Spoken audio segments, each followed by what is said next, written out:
কেবল তো শুরু হয়েছে। দেখেন না, এনসিপির এক নেতা যেই শুনেছে ছাত্রলীগ আসছে আর কি পরে দৌড়।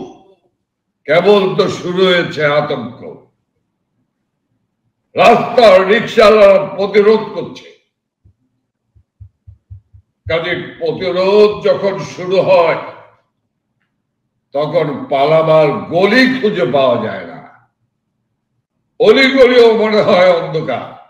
আজকে বাংলার জনগণ সিদ্ধান্ত নিয়েছে, বাংলার জনগণ শুধু ইয়েলো কার্ড দেখিয়েছে, এরপরও যদি না শুনতে পারে, যদি মানুষের কথা, মানুষের সেন্টিমেন্ট বুঝতে না পারেন, তাহলে ভয়াবহ দিনের জন্য ক্ষমতাসীন এই অবৈধ দখলদার, এই ক্ষমতাসীনদের অপেক্ষা করতে হবে। কেবল তো শুরু হয়েছে। দেখেন না, এনসিপির এক নেতা যেই শুনেছে ছাত্রলীগ আসছে আর কি পরে দৌড়। কেবল তো শুরু হয়েছে আতঙ্ক। রাস্তার রিক্সাওয়ালারা প্রতিরোধ করছে। কাজে প্রতিরোধ যখন শুরু হয় তখন পালাবার গলি খুঁজে পাওয়া যায় না, অলিগলিও মনে হয় অন্ধকার। কাজেই আমি পরিষ্কার ভাবে বলতে চাই, এক লকডাউনে, ঢাকা শহরের লকডাউনে মাথা খারাপ হয়ে গিয়েছে, উন্মাদ প্রায় হয়ে গিয়েছে। আর এই 2 দিনের শাটডাউনের মধ্য দিয়ে তারা কি হবে আমি জানি না। তবে আমাদের এই দল হলো আওয়ামী লীগ। এই আওয়ামী লীগ জানে আন্দোলন করতে, এই আওয়ামী লীগ জানে সংগ্রাম করতে। এই আওয়ামী লীগের ভুলে গেলে চলবে না। ইউনূস সাহেবের উদ্দেশ্যে বলতে চাই, 2,62,00,000 আমাদের দলীয় পদধারী নেতা কর্মী রয়েছে, কেন্দ্র থেকে, ঢাকা থেকে, বিভাগ, জেলা, উপজেলা, ইউনিয়ন, ওয়ার্ড, গ্রাম কমিটি।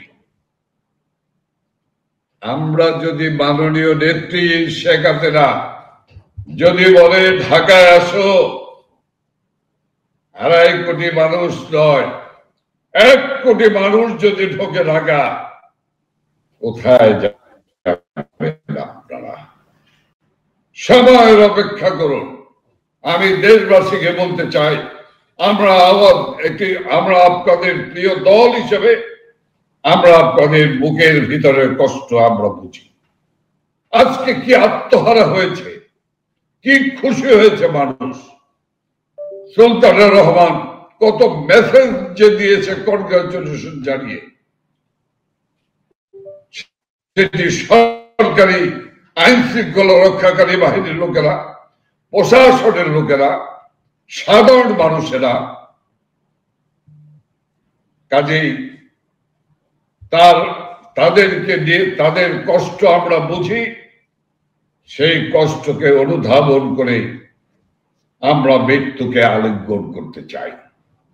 আমাদের নেতা কর্মীরা যারা অনাহারী আত্মগোপনে রয়েছেন, সেই মানুষগুলি ছাপিয়ে পড়েছেন।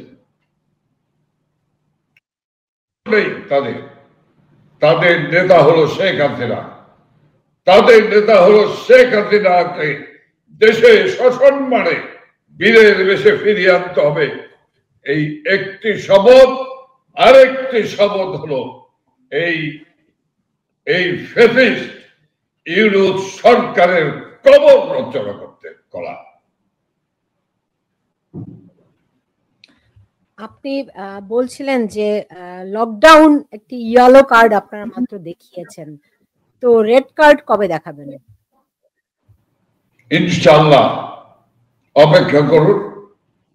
নিশ্চয়ই আপনিও প্রারম্ভিক কথায় বলেছেন, এক অভূতপূর্ব লকডাউন দেখলো বাংলাদেশ, সারা বিশ্ব।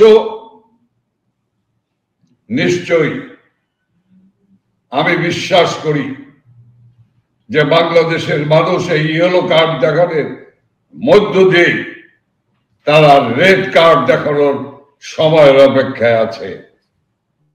বাংলাদেশের জনগণ ইউনূস সাহেব জীবনে কোনোদিন কোন আন্দোলন সংগ্রাম দেখেননি বা করেননি। বাংলাদেশের মানুষ কখন যে ক্লিক করে, স্পার্ক করে, এটা বলা যায় না, এটা দিন তারিখ ক্ষণ দিয়ে বলা যাবে না। কাজেই কিন্তু আমরা এই মাঠের মানুষ হিসাবে আমরা ঘ্রাণ পাই, আমরা বুঝতে পারি, আমরা আবহাওয়া দেখে বুঝতে পারি। কাজেই আমরা বিশ্বাস করি যে সেদিন বেশি দূরে নয়। মনে রাখবে, এই দল ডিসেম্বর মাস বিজয়ের মাস বাঙালি, এই বিজয়ের মাসে পাকিস্তানি শক্তি দল পাকিস্তানি সেনাবাহিনীকে আমরা 85,000 সেনাবাহিনীকে আত্মসমর্পণে বাধ্য করেছিলাম। বাধ্য করেই আমরা জননী জন্মভূমি বাংলাদেশকে স্বাধীন করেছিলাম। কাজে অবশ্যই সেই বিজয়ের মাসে আমাদের বিজয় সুনিশ্চিত করার জন্যই আমরা আমাদের আন্দোলন সংগ্রাম, আমাদের যুদ্ধ, গণতন্ত্র উদ্ধারের যুদ্ধ, আমরা সংবিধান রক্ষার যুদ্ধ, স্বাধীনতা সার্বভৌমত্ব রক্ষার যুদ্ধে আমরা একজন মুক্তিযোদ্ধা হিসেবেই রয়েছে। একজন মুক্তিযোদ্ধা হিসেবে একটি সুন্দর শেখ হাসিনার সেই সুন্দর বাংলাদেশ আগামী প্রজন্মের কাছে রেখে মৃত্যুবরণ করার জন্যই আমরা দৃঢ়প্রতিজ্ঞ। যেই এই লকডাউনে যে পরিমাণ গণসমর্থন দেখলাম, আমি এখানে করেছি লকডাউনে গণজোয়ার, মানুষ নীরবে একটা নীরব বিপ্লব করে দিয়েছে বলা যায়। তো এত অল্প সময়ে 15 মাস আপনারা ক্ষমতাচ্যুত হয়েছেন, এত অল্প সময়ের মধ্যে কিভাবে এই এত বিপুল পরিমাণ জনসমর্থন আপনারা ফিরে পেলেন? দেখেন, আমি আপনাকে কি বলবো বলেন, কি বলবো বলেন। একজন লোক আছেন, তিনি নাকি চিফ ইউনূসের প্রেস অ্যাডভাইজার, কি নাম, অনেক ব্যঙ্গ নাম আছে, আমি সেই ব্যঙ্গ নাম উল্লেখ করতে চাই না কোনো মানুষকে। আমি বলবো তার নাম নাকি মাহফুজ। তিনি বলছেন, তাকে সাংবাদিকরা প্রশ্ন করেছেন যে রাস্তাঘাট সব বন্ধ, জনমানব শূন্য, এতে কি প্রমাণ করে? কয়ে বুঝেননি আপনারা, প্রধান উপদেষ্টা দুপুরে বক্তৃতা করবেন, সেই তার ভাষণ মনোযোগ দিয়ে শোনার জন্য তারা বাড়িতে অপেক্ষা করছে। এইটা বলেছে এই শিক্ষিত বলবটদের সাথে, হ্যাঁ, এটা বলেছে press secretary Shafiqul Alam, press secretary Shafiqul Alam. এখন এই শিক্ষিত বর্বরদের কি বলবো বলেন? আর এই বর্বরদের জন্য কি কথা আছে এরা শুনতে চায় না। আমি আগেই বলেছি যে চোরান আসলে ধর্মের কাহিনী। আমি শুধু আপনাকে বলবো যে তারা বুঝতে চায় না মানুষকে, বুঝবে, অপেক্ষা করতেই হবে তাদেরকে। এবং যত মানুষের জীবন দিয়েছে, আমাদের নেতা কর্মীকে হত্যা করেছে, আমাদের লক্ষ লক্ষ নেতা কর্মীর বাড়িঘর জ্বালিয়ে পুড়িয়ে ছারখার করে দিয়েছে, মায়ের সামনে মেয়েকে রেপ করেছে, ভাইয়ের সামনে বোনকে রেপ করেছে। আমরা আমাদের প্রিয় তীর্থ স্থান, বাঙালি জাতির তীর্থস্থান, ঐতিহাসিক 32 নম্বর গুড়িয়ে দিয়েছে বুলডোজার দিয়ে। এর বুঝ হবে, কড়াই গন্ডায় বুঝে নেওয়া হবে, করায় গন্ডায় বুঝে নেওয়া হবে। এই দিন নয়, আরো দিন আছে ইনশাল্লাহ। এমনিতে শাটডাউন যেই মানে রবি সোমবার যে শাটডাউন ঘোষণা করছেন, এটার মূল পরিকল্পনাটা কি রকম, কিভাবে মানুষ এই শাটডাউন পরিকল্পনাটি বাস্তবায়ন করবেন, সেটি যদি একটু বিস্তারিত করে বলতেন মানুষের সুবিধা হতো। সারা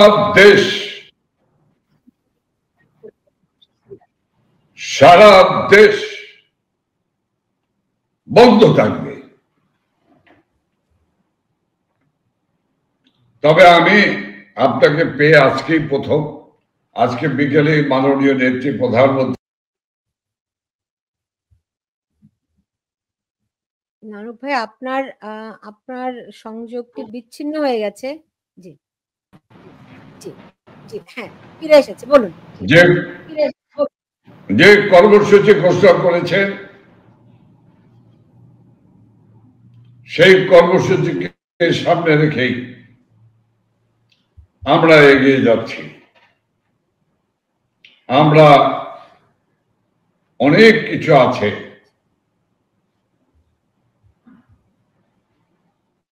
যা বলা যাবে না, তবে এটুকু বলতে পারি আপনাকে যে অনেক সময় হয়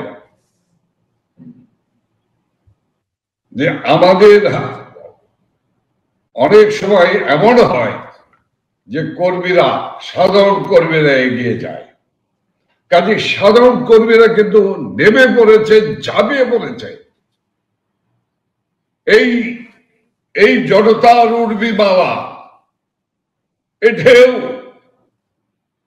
কোথায় গিয়ে আসতে পড়ে, কোথায় গিয়ে ধ্বংসলীলা নিয়ে নেমে যায়, কেউ আমি আগে বলতে পারবো না। কাজে আমি বলতে চাই আপনার মাধ্যমে, সেটি হলো যে অত্যাচার নির্যাতনের পথ বেছে নিয়েছে, এই অত্যাচার নির্যাতনের পথ থেকে যদি সরে না যায়, তাহলে আমরা কতক্ষণ বলে লাঠির সামনে, বন্দুকের সামনে, অস্ত্রের সামনে আমরা শুধু তানপুরাই বাজিয়ে যাব, তাবলার ডুগডুগি বাজিয়ে যাব? এই পার্টি কি সেই পার্টি?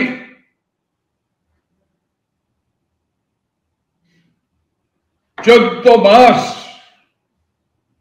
আমরা সহ্য করেছি, আর সহ্য করব না। নিশ্চয়ই আজকে ঢাকার পার্শ্ববর্তী এলাকা মিছিল এবং হাতে কি দিয়ে নেমেছে নিশ্চয়ই লক্ষ্য করেছেন সুলতানা রহমান। এই দল কিন্তু বাঁশের লাঠি নিয়ে যুদ্ধ শুরু করেছিল বঙ্গবন্ধুর ডাকে। সেই বাঁশের লাঠি কিন্তু একদিন পাকিস্তানি সেনাবাহিনীকে, সেই বাঁশের লাঠি কিন্তু মারণাস্ত্র হয়ে দেখা দিয়েছিল। কাজে আমাদেরকে তারা কি বলছে, আমরা হাতে লাঠি তুলে নেব? আমরা যদি হাতে লাঠি তুলে নেই, তার জন্য কারো ভালো হবে না। যারা এখনো আজকেও আগুন দিয়ে পুড়িয়েছেন, গতকাল রাত্রে নেত্রকোনায় আগুন দিয়ে পুড়িয়েছেন, নওগাঁয় আগুন দিয়ে আমার নেতা কর্মীর বাড়িঘর পুড়িয়ে দিয়েছেন, যারা আজকেও যারা আমার 23 বঙ্গবন্ধু এভিনিউ বাংলাদেশ আওয়ামী লীগ 75 বছরের প্রাচীনতম রাজনৈতিক দল, যার নেতৃত্বে বাংলার স্বাধীনতা এসেছে, সেই দলের কেন্দ্রীয় কার্যালয়ে যারা আগুন দিয়েছে, তাদেরকে বলতে চাই, যা করেছেন তা ভুল করেছেন। এর প্রায়শ্চিত্ত ভোগ করতেই হবে।